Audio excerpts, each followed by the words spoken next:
Bill, I'm back on air. Shut up. Oh, I'll try. I'll try my best. But, you know.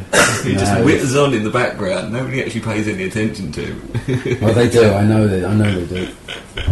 That's just the point. Right. Okay. I'll put in the chat box there. I knew you're going to have to lose me from the chat box for a while there.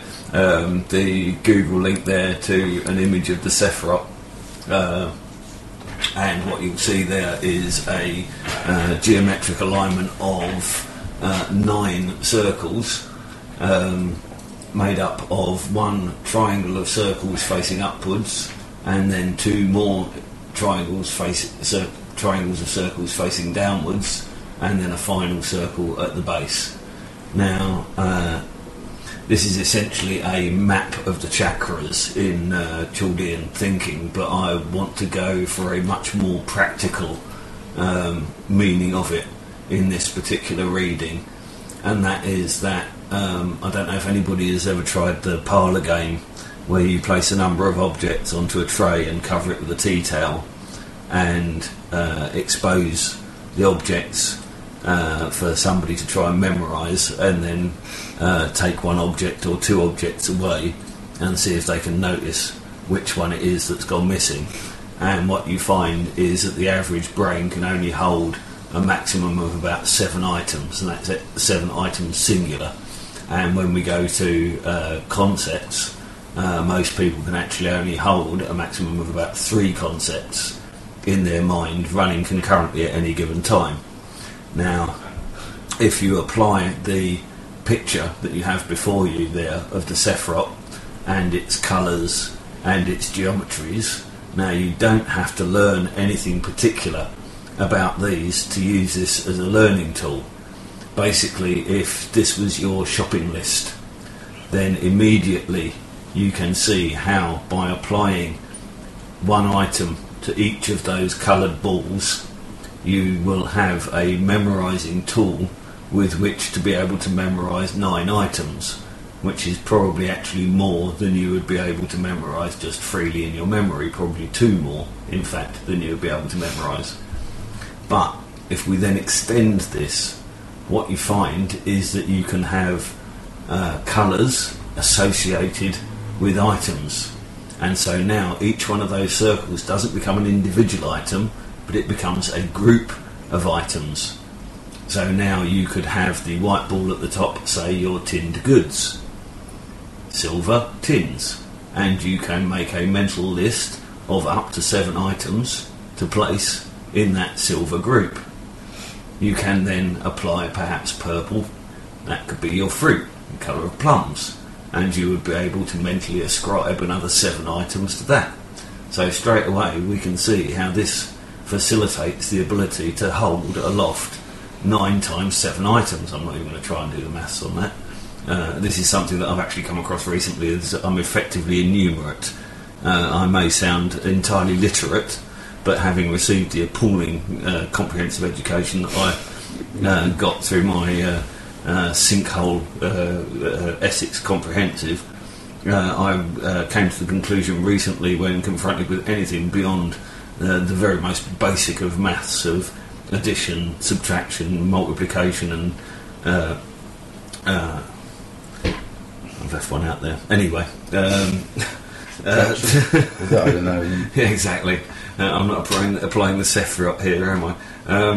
That I'm essentially bereft of mathematics, so I'm now embarking in a very late in the day bid attempt to elevate myself from my almost complete innumeracy, and I've started trying to teach myself trigonometry, but as they say, it's not easy to teach old dogs new tricks, and the fear of large equations on a chalkboard from my childhood are re-emerging for me. Okay, all right. Stitches in a minute, Jack. So we can see straight away how the Sefrot can be used in its 2-dimensional form to memorise huge data points, lists of data points, and I've used the 2 analogies of shopping lists and of a dice here to really point out the simplicity of this. But as soon as you start to apply some of the stuff that you think that perhaps you're not smart enough to think about, or you have attempted in the past and have found has been beyond you, then you may find that by applying I got carried away. You lot distracted me again. Yeah. There was a point that I was going to make about the Trivium, which appears to have been missed by most of the learned scholars. Certainly in all of my researches, I didn't come across anything mentioning this, but because of my fascination with Masonic symbolatry and to some degree of geometry in and of itself, that I was suddenly struck while thinking about the Trivium, how the Trivium refers to the eye in the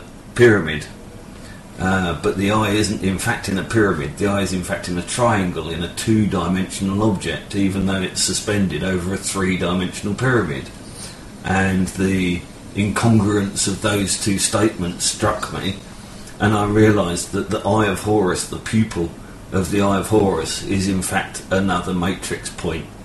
And when you consider the Eye of Horus to be another point on the Trivium, then we don't have a Trivium, we then have a hyperdimensional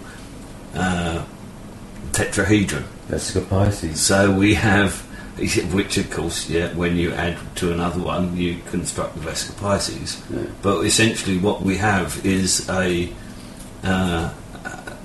third dimension that, with the Trivium and the Eye of Horus, becomes an imagined dimension. This is the important thing to understand when looking at most of this geometric symbolatry, is that in fact what you're looking at is a two-dimensional representation of something that is multi-dimensional, and at the extra dimensions you have to use your mind to imagine, to extrapolate. So if we're talking in terms of the Trivium, and you extrapolate an extra dimension that is neither grammar, logic or rhetoric, but is involved in the construction of all three, I would suggest that fourth item is knowledge. And if we apply knowledge to grammar, logic and rhetoric, we actually end up with a much more multi-dimensional thing than simply by applying the Trivium in and of itself. So, right, but that's and this refers back to where I was just about to go with the Sefrot here. I hope that some people at least have got this image up in front of them, and they'll be able to see that the Sefrot is constructed of a foreshortened triangle made up of a white, blue and purple sphere. Below that is a pentagram being made up, an upside down pentagram being made up of the blue, purple, sort of brown, is that brown sort of taupe actually on this picture, green and earth. I really want to look up what these bloody colours are actually supposed to be, because this picture looks an awfully wishy-washy version. Perhaps I'll try and find a better Sefrot, but this one was nice for explaining the geometries. But essentially what you're seeing with the foreshortened shapes of the pentagrams and the triangles there is in fact again a hyperdimension. If you look at the centre of the Sefrot there, of the 6 spheres that make up any of the central part of the Sefrot there, you should then be able to see a cube, a 3-dimensional cube, being described from the 6 points that we're shown, the one that we're hidden with the central sphere, and the one that is missing from the Sefrot there, which is the hidden 10th Sefrot. This would be the Sefrot of spirit, because Sefrot is the description of the material world. Yeah, there's a lot there. So if you then begin to apply the fact that there are hidden geometries, hidden dimensions to be revealed in the consideration of the Sefrot, again, if you apply values, concepts, constructs to each of those coloured spheres and consider them through a 30-degree tangent that's being shown by the Sefrot, you may well arrive at a conclusion that wouldn't have been obvious for the circular or kind of lateral linear thinking that we tend to be conscribed to by the way that we are taught to learn. Well, in fact, we're not taught to learn, we're taught to digest, to consume knowledge rather than to ever think about that which it is that we're being shown. Right, okay. Did you... question. Yeah, did you see... did you happen to see the video that Kaz left up on the morphogenic field? No. From the BBC?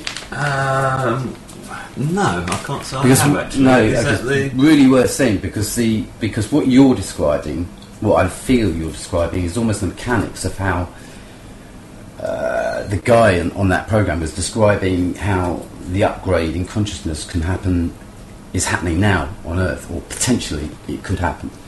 Like he's describing, and you're describing, reaching a place where you can raise consciousness to another level through multidimensionality. Yeah, essentially, yeah. I suppose what I'm suggesting is that we are able to